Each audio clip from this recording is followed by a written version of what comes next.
morning, students. Let's start with our fifth long answer. We were doing long answers. We are done with first four long answers and let's continue with our fifth long answer.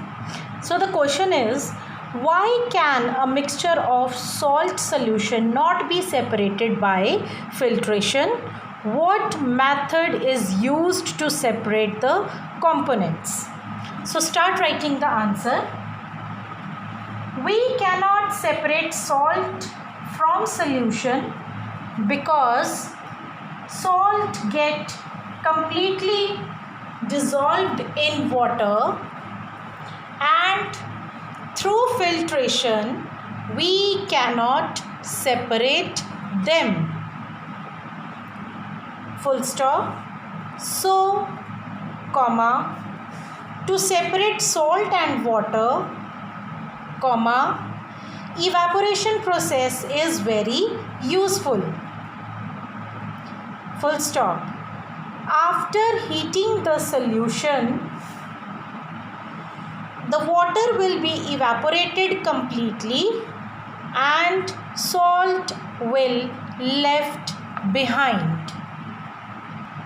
Now our next question is, distinguish between evaporation and condensation. Means you have to differentiate both the terms. So for this answer would be done in a tabular form. So put the line in center. At one side give one heading evaporation and on other side give the another heading condensation. So write the first point under evaporation. In evaporation, liquid changes into vapors. Now right in front of it, write first point under condensation. In condensation, vapors, VAPOURS, vapors changes into liquid. Now move to second point under evaporation. It involves heating process. Now right in front of it, write second point under condensation. It involves cooling process. Third point under evaporation. Example, obtaining salt from water. Third point under condensation, formation, example, formation of clouds. So here we are done with our sixth answer. So here comes question 7. This is the last question of this chapter. What do you understand by the terms solution, solute and solvent? Explain with an example. Start writing its answer. Answers, here you have to write the answers. Answer of question 7. Put the first heading of solution because you are going to explain three terms, solution, salt and solvent. So one by one, firstly we will start with the solution term. So put the heading solution and start writing. A mixture of solute and solvent is called solution.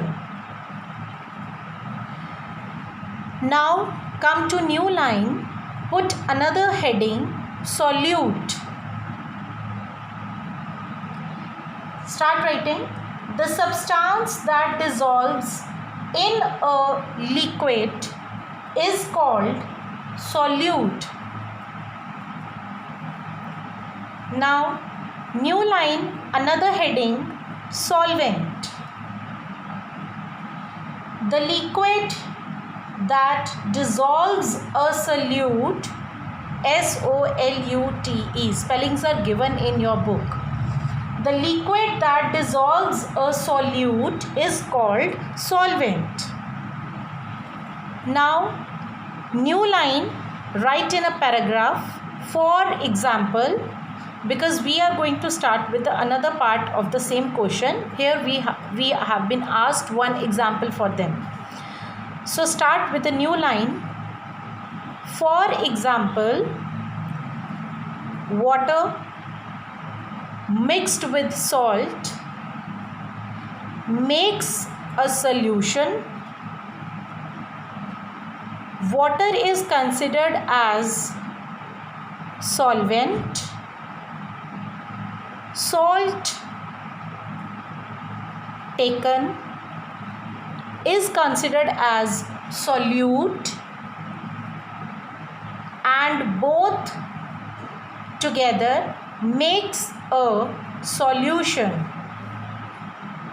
So here we are done with all the long answers, short answers, back exercises, everything is done of chapter 3. Again, the same advice: complete your work, take care of your handwriting, of your spelling mistakes. Each and every spelling is given in your book as well as in your question also. So take care of your work and learn your things on regular basis. Thank you.